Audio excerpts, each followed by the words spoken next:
Good afternoon. It's good to see everybody here. My name is Ed Schaller, and I'm here to talk about WebSphere application servers, JSP engine, and some work I did with that, and what turned out to be a very interesting exploit. Out of curiosity, how many people here actually run or are familiar with WebSphere application server? So a fair number. Okay, so maybe I can move forward through some of this fairly quickly. This is a rather complex exploit, but it's pretty simple when it comes down to it. And it's a little unfortunate when your screensaver comes on. If I trip, first of all, this is our outline. The slides are going to be on the website as soon as I put them up there with the exploit and such. So we're going to talk about what WebSphere application server is, talk about JSPs and nulls, the WebSphere plugin and nulls, webinf, you see it there, and we're going to have a demo and talk about the fixes and extras, and should be good. So, first of all, WebSphere application server's architecture. WebSphere application server is IBM's JEE application server. It's one of the more popular JEE application servers, at least according to Gartner. It's up there with Oracle and Microsoft as the top three. It's heavily used in the financial services industry and in the insurance sectors.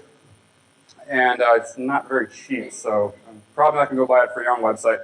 But there is a time bomb free version online, a trial you can go and you can download. So I have to warn you that I have on the best authority that the initials WAS are pronounced WAS, but I always get it wrong and say WAS, so you can laugh at me every time I do that, whatever. So anyway, here we have the common network architecture that you usually see in a WAS deployment. You have the client browsers obviously on the internet that then connect through a firewall to your web servers, and those web servers then redirect through the HTTP the WAS web server plugin into the actual web servers. This is done with a HTTP connection that is handled by the web server plugin.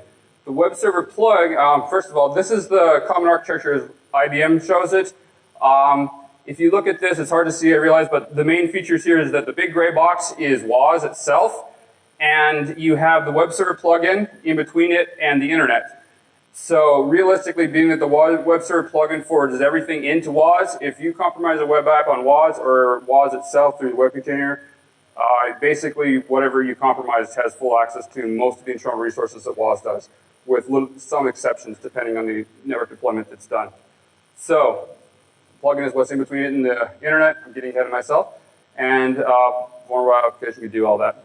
So the web server plugin is what we need to describe a little bit first so we understand. I'm going to refer back to this architecture because we're going to jump around between the different areas to understand it. This is basically an extension module that sits inside the web server, whether that be for Apache, IBM's Apache, which is the IBM HTTP server, IHS, IIS, several other ones including Lotus Domino and things like that. So basically it just connects straight via HTTP to the actual WAS instance's web container. It adds special headers to keep track of where the client came from and such. So it's mostly used for load balancing and failover, so that if one application server goes down, it detects that, and then it forwards to a different application server in turn. One thing that is important to realize about the plugin if you're dealing with a WAS installation is that its primary purpose is not for security. In fact, it's really not to do anything with security. In some cases, I see people actually trying to do blocking rules on IHS and such to try to protect things on WAS, and this can cause issues as we'll talk about a little more later here. So, let's talk about the URL handling and the plugin itself. Not all of the requests that go into the URL plugin on the web server actually get forwarded back to WAS.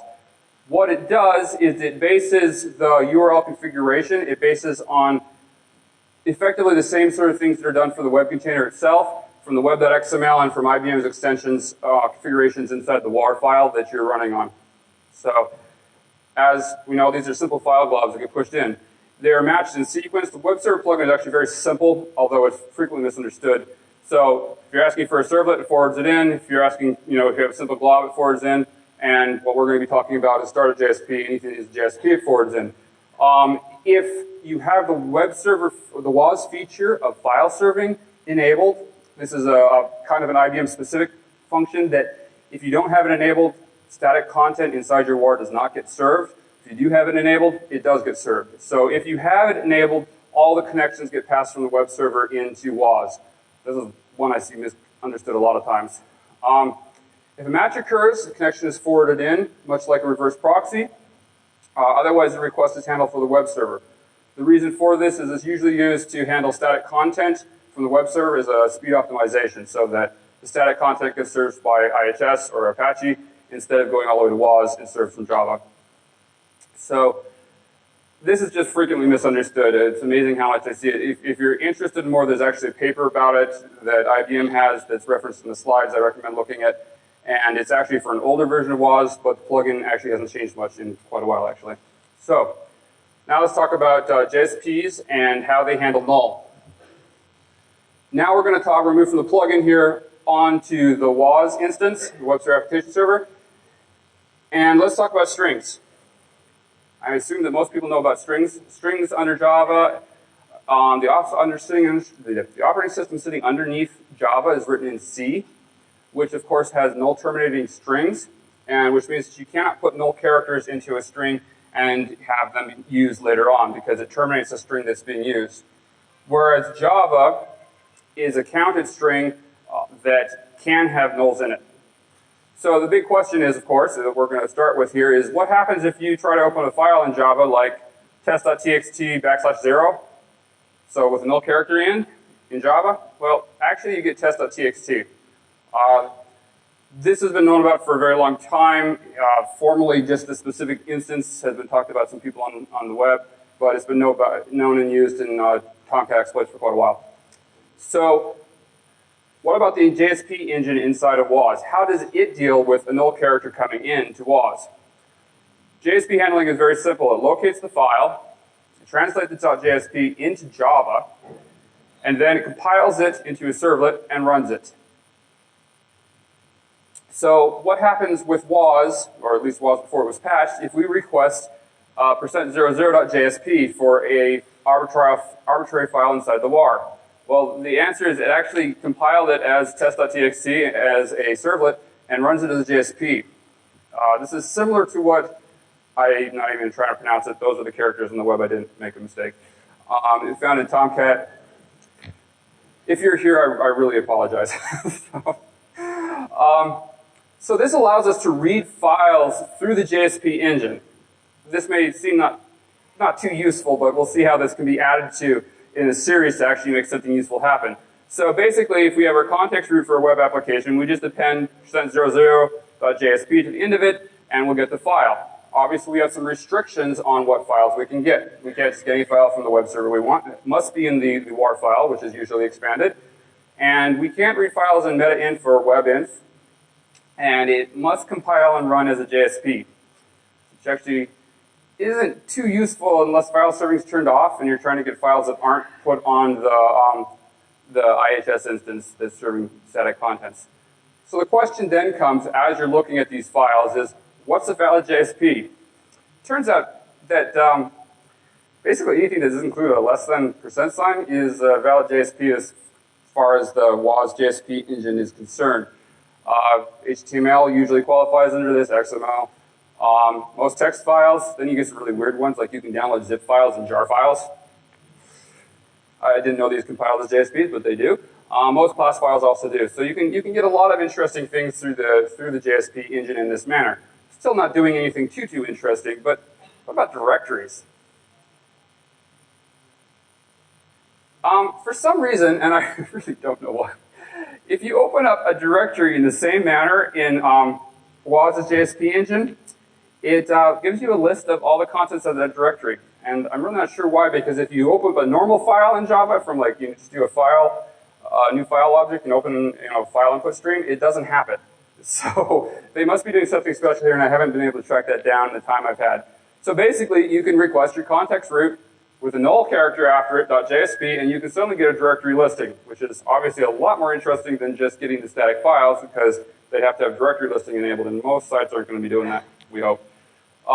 There are times when you actually have to use a period in front of the directory. This is usually the case with the context root, where you have to do %00. Interesting enough, in some cases you can actually do . but it has to, the way that WAS handles the normalization and checks to make sure you're not getting outside of the WAR is pretty specific, except it only checks for ///. So you can actually use this to read the contents of the exploded exploded ear. It's kind of one of these things where you see it and you're like, oh, I could almost get those files, but I can't. So it's rather frustrating, honestly. But you can do it. So this is a lot better than just serving up static files to the JSP agent, because suddenly we can list and enumerate the internals of your WAR and what files that you may have accidentally left in there in terms of JSPs or other files that are being added to the WAR in the process of this application running, which sometimes in and of itself can be a really lot of interesting information. I dealt with one application that put all its logs inside the exploded WAR, so once you found out the directories, you could get them all. So we have to circle back here and go talk about the WebSphere plugin. In most instances of WAS, you're not going to see direct connections to WAS that aren't going through the plugin or some sort of proxy in front of it. And there are good reasons for this, primarily dealing with speed and static content especially.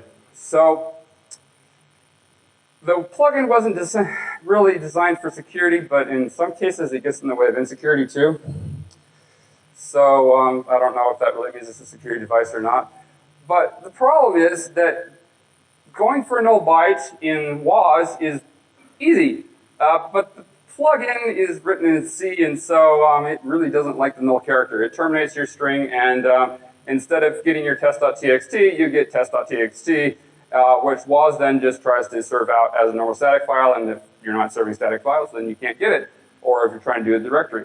So the next challenge in this puzzle in terms of how to actually do something useful with this vulnerability is to figure out how to get nulls past the plugin. So character encodings.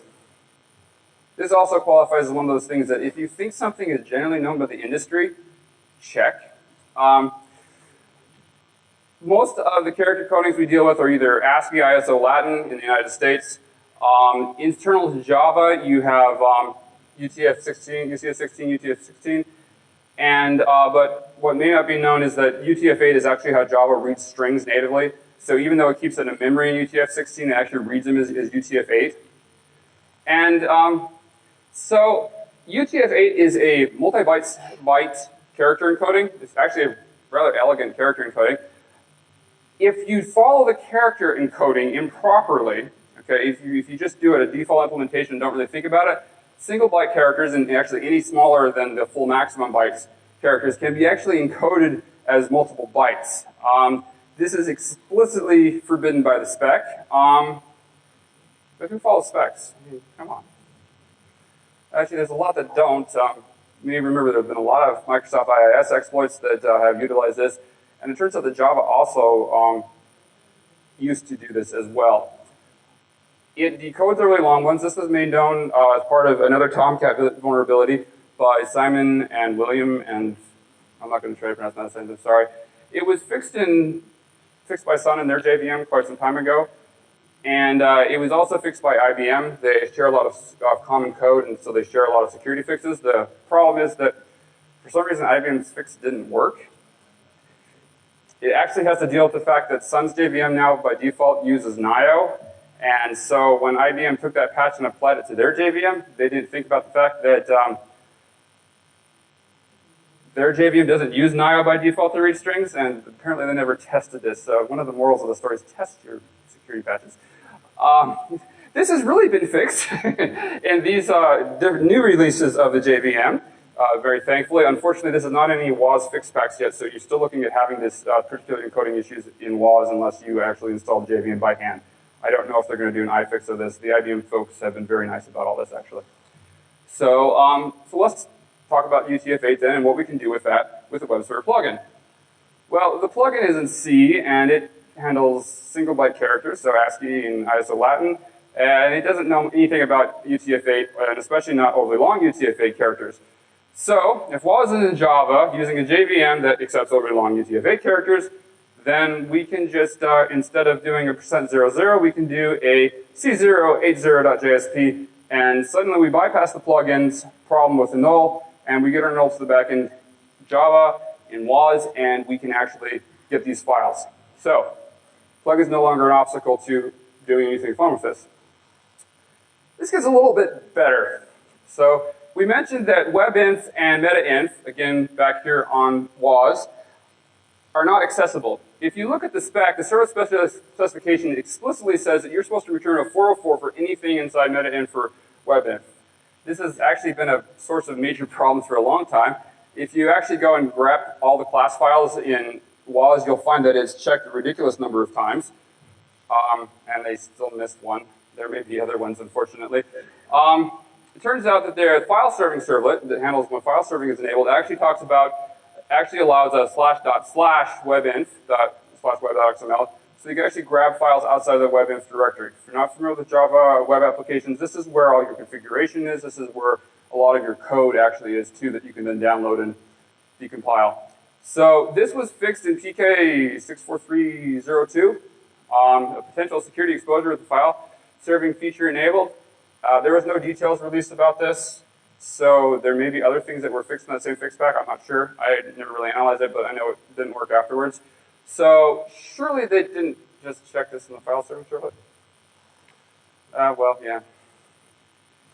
So if you do a / in webinf, you can actually get it through the JSP engine as well, which is obviously a problem.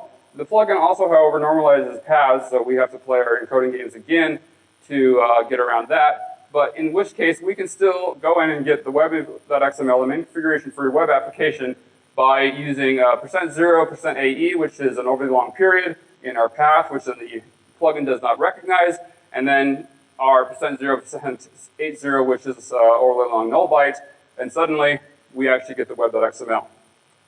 This was fixed along with the %00.jsp issue in PK 81387, which I was surprised. I was talking to one of the IBM security architects, and he said this was the only number he can remember for fix packs, so they worked really hard on it. Possible application source file exposure, which hopefully everybody has applied at this point. This also works for metainf in case you want to go look at things that are left in there. So, the big question is this the whole truth? And nothing but the truth? You can actually make possible application source file actually be remote code execution in many instances. So, again, back here in WAS, instead of the plugin, we look at JSP striking back. If you remember, we locate a file, translate the JSP to Java, we compile it, and then we run it as a servlet. So, if we can get a file into the WAR, we can get remote code execution through this method. So, I was looking at a web application, and I had an interesting discovery playing this game with webinf. Here's a listing of the directory of webinf, and there's this attachments directory. Does anybody know what that attachments directory is? I'm just curious about. So what it turns out to be is that Apache Access 1 implements SOAP with attachments. This is not Access 2. We're talking about Access 1, which is a little older. Okay. For those of you not familiar with SOAP with attachments, it is implemented very similar to how email is. It uses MIME headers and actually goes through and attaches things as MIME entries, MIME bodies to the main request, so that you have a SOAP, your SOAP envelope with all of its goodies, and then you have your attachments that are referenced from your SOAP service. Okay. When large files actually go through Access, it caches them to disk so that you're not, running your application server out of memory in the process of handling a SOAP attachment, anything over 32 kilobytes, and by default, these get put into the webinf attachments directory. So, this directory is created if not present at startup, and guess what WAS's JAX RPC implementation is based on? But not their JAX WS implementation, which is of course based on Access 2 instead. So, Apache Access actually has some interesting bugs that make this less true than you would think. It's very good at optimizing how it reads in attachments from the network. So if your service actually doesn't handle attachments, it doesn't even bother reading them. So it doesn't get to the point where it actually caches on the disk. It's just rather frustrating because we'd have to find a SOAP service that handles attachments. And at least in where I work, we don't have very many of those, if any. So it's a lot rarer to have this, which makes our attack a little harder. So it occurred to me, well, what happens if we just, you have a series of MIME attachments, instead of putting the SOAP body first, like everybody does, what if we put our attachment before the SOAP body, and, so that our attachment has to be read before it reads the actual SOAP message. Well, it turns out that actually works, but there's this other little bug in access, the way it handles thread local variables, that if you do that, it actually saves it to another file system directory, specifically where your temp directory is for Java IO, which is usually /temp on Unix machines. So great, we can DOS 2 file systems instead of 1 with access, but that doesn't really help us very much. So let's talk about SOAP encoding. SOAP encoding actually allows you to reference attachments. We just need to reference that attachment and it'll read them in. It allows this href attribute to be applied to parameters and such inside our SOAP message. So when used with Apache Access 1, it'll actually parse the attachments and cache the large ones to our disk where we want them inside our webinf directory. So this, of course, requires that we have a web service that's actually using SOAP encoding. So we're talking here about RPC encoded messages as opposed to document literal or RPC literal, which are different methods of using SOAP. I swear this is not my fault. Access 1 provides an interesting feature, which unfortunately is not present in the WAS implementation, the WAS extension of Apache Access 1. So we can't use it directly with WAS. And what happens is that the client, for whatever strange reason, can actually send a fault to the server as its initial request. Usually this isn't something that should be happening, so not surprisingly the server says, what? Send me faults. I'm supposed to send you faults, not vice versa. So, but the nice thing is that it parses it anyway first. And just for fun, SOAP faults use encoding, SOAP encoding. So we can send attachments with them too. So not only are we sending a fault, we're sending a fault with an attachment. And it also doesn't require any web services to be actually configured in Access 1. It just requires the exposure to the Access 1 servlet itself, which is plenty enough to actually get this to work. So let's talk about actually how to use this. We have to put together a lot of things here to make this actually work. First, the attachment file names are fairly random. And the first thing we have to do to actually exploit this is we have to connect to WAS, use the JSP bug to figure out what's currently in the attachments directory. Baseline that, then we send up our attachment as a SOAP fault. Then we get a directory listing after that, and we go through and find the JSP that we put in there, the file we put in there, and we request it as a JSP. At which point, the file is transferred to Java, filed, and run. Which means we've achieved remote co-execution on WAS with all of it. So, to demonstrate this, we have a little cute SOAP shell over JSP, which baselines the attachment directly, uploads the JSP with the SOAP fault, finds new attachments, and then checks that it actually has this attachment in case the service is already handling attachments, in which case you have to find your own. There is a race condition here on some servers, depending on how they're configured and how the timeout is, especially in WAS instances deployed for development instead of production. So in our case, we need to copy our JSP quickly out of that directory so it doesn't get removed while we're using it, which is kind of frustrating. And then it proxies standard input and standard output from command line to over HTTP to the server. So if you're going to use this, and finally when it's done, it removes itself.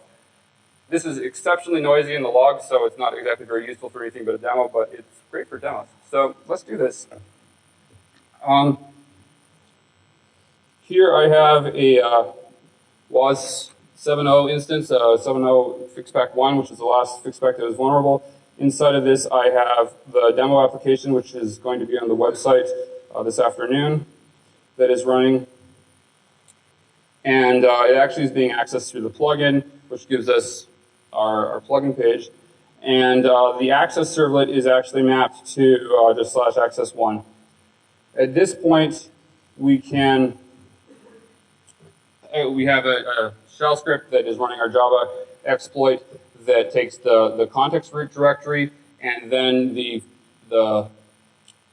relative path to the Access 1 servlet and gives the command name that we want to execute. And with this case, we want to execute the shell. So in his case, we see it updating and baselining it, and then we're hitting it very quickly in this case because this instance is running in development mode, and therefore it removes our attachment very quickly. It then finds it, baselines it, and it gives the shell of the server on the server. So, and we have full access to the server that's running WAS.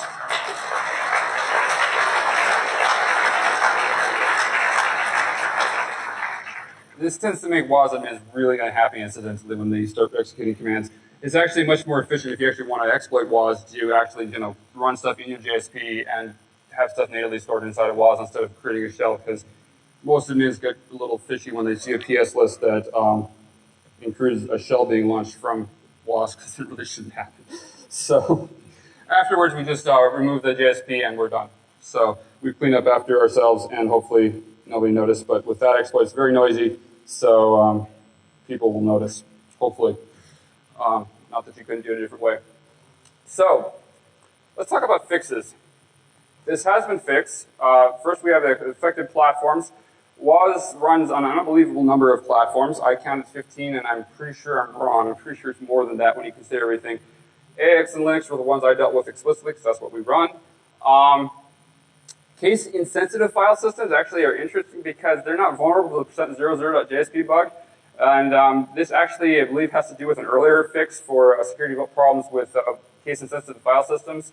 The only one I know of is, of course, Windows that WAS runs on. So if you're running Windows, you don't have to worry about this one. Well, you still have to worry about the encoding issue, but not. The overly long UTF-8 encoding obviously depends on the JVM that's in use on the application server. In non-IBM JVMs, hopefully this will be fixed before the IBM one at this point. Those two that I know of are going to be HPUX, which runs an HP VM, a JVM, and Solaris, which runs the Sun one, obviously. In terms of versions, 6.0 was fixed in 6.035, which is the same as 6.023, which is fixed-back 35. 6.1 was in fixed-back 23. 7.0 fixed-back 3, and other versions you can apply the iFix. There was also fixed packs for 5.1 and 5.2, but I don't have access to those to try them. So hopefully you have this done. Let's talk about IBM for a second. 15 platform variants that I count. I'm on the low side, I'm pretty sure, because I didn't count things like IA64 for Windows and such. 4 maintained versions, about 60 different variants. Can you guess how long it took them to fix this? Ballpark? 8 months? It's pretty. How about 2 weeks? I'm impressed. How do you do 60 different variants in 2 weeks and have a public fix them from the time I tell them? I was very, very surprised.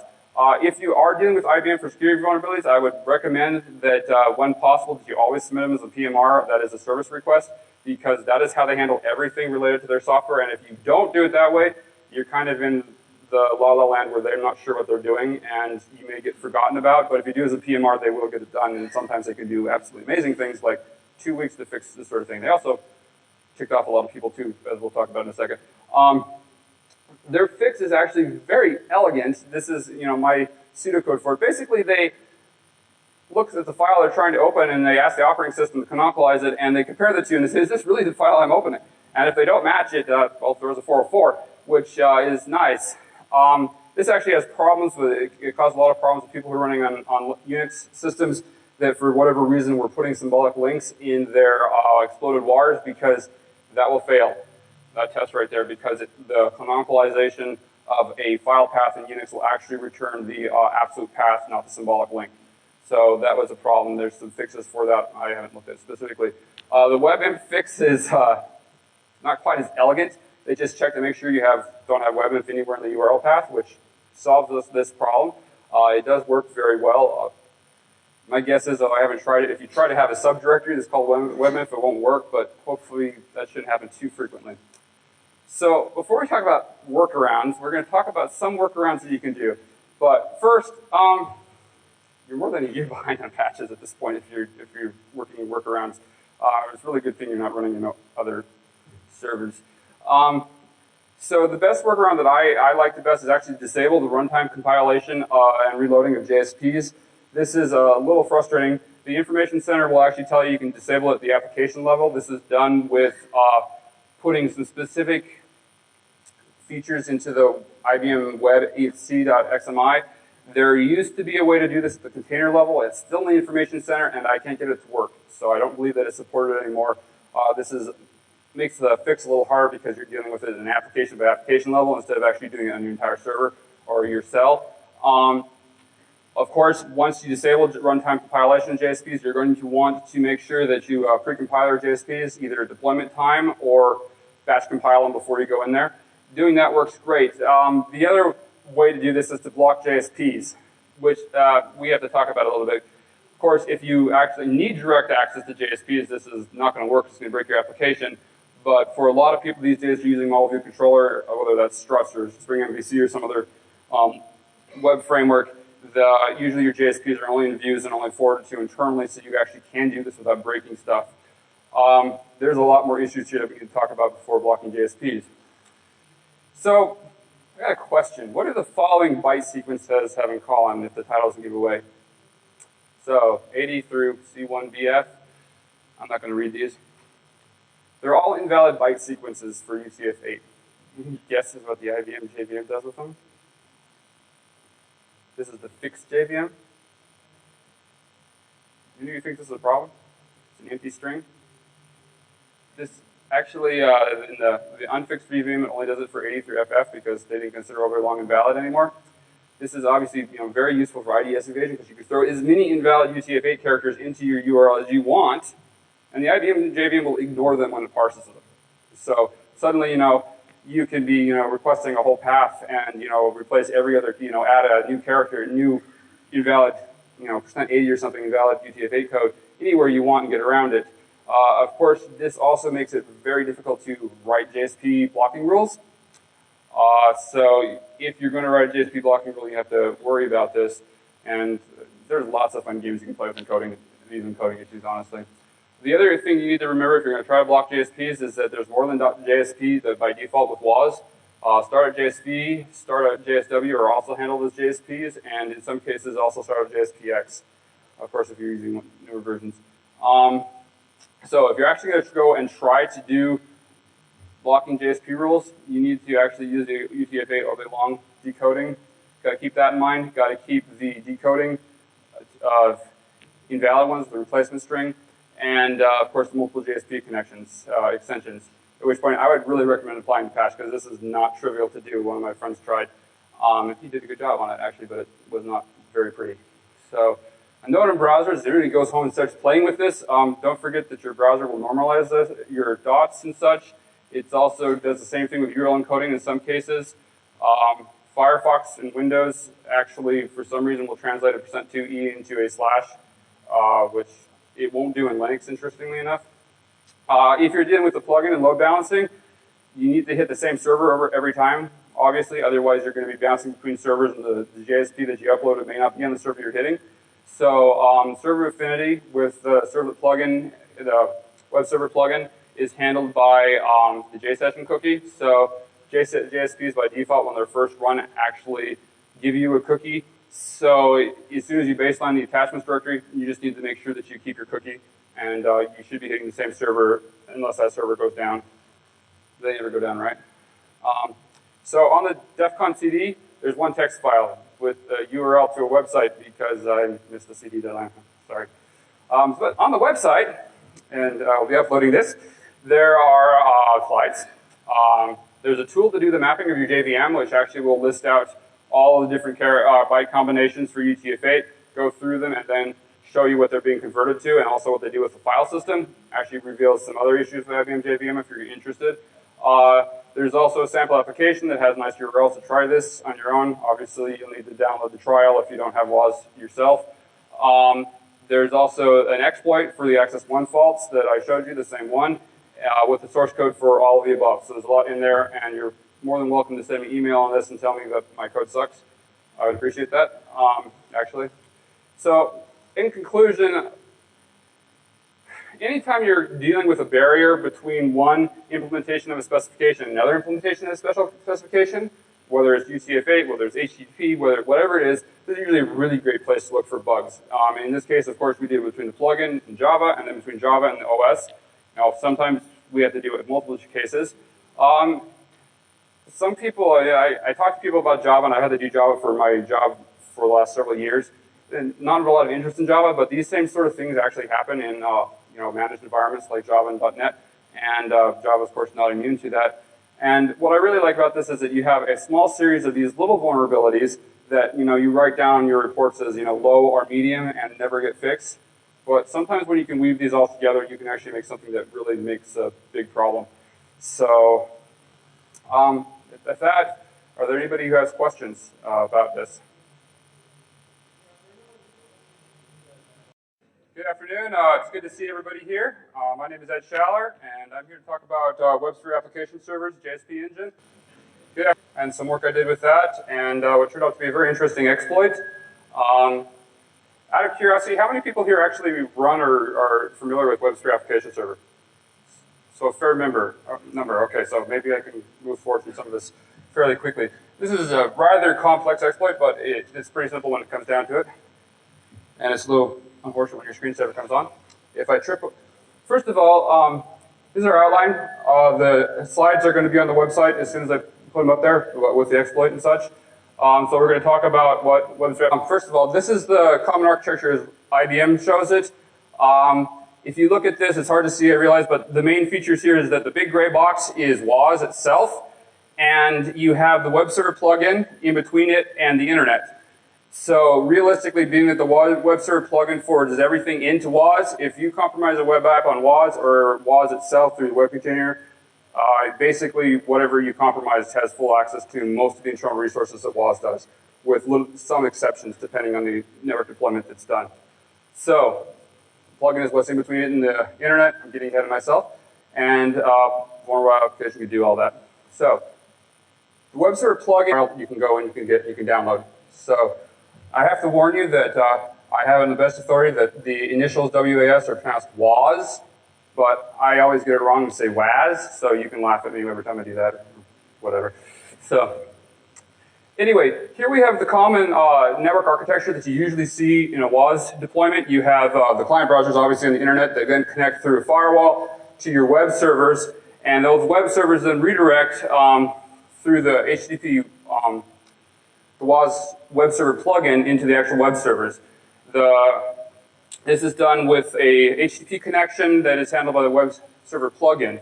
The web server plug application server is, talk about JSPs and nulls, the web server plugin and nulls, webinf, you see it there, and we're going to have a demo and talk about the fixes and extras, and should be good. So, first of all, WebSphere application server's architecture.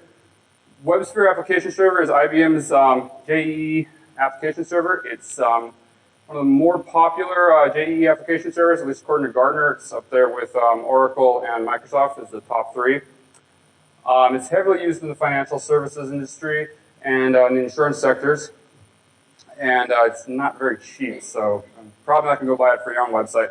But there is a time bomb free version online. The is what we need to describe a little bit first so we understand. I'm going to refer back to this architecture because we're going to jump around between the different areas to understand it. This is basically an extension module that sits inside the web server, whether that be for Apache, IBM's Apache, which is the IBM HTTP server, IHS, IIS, several other ones, including Lotus Domino and things like that.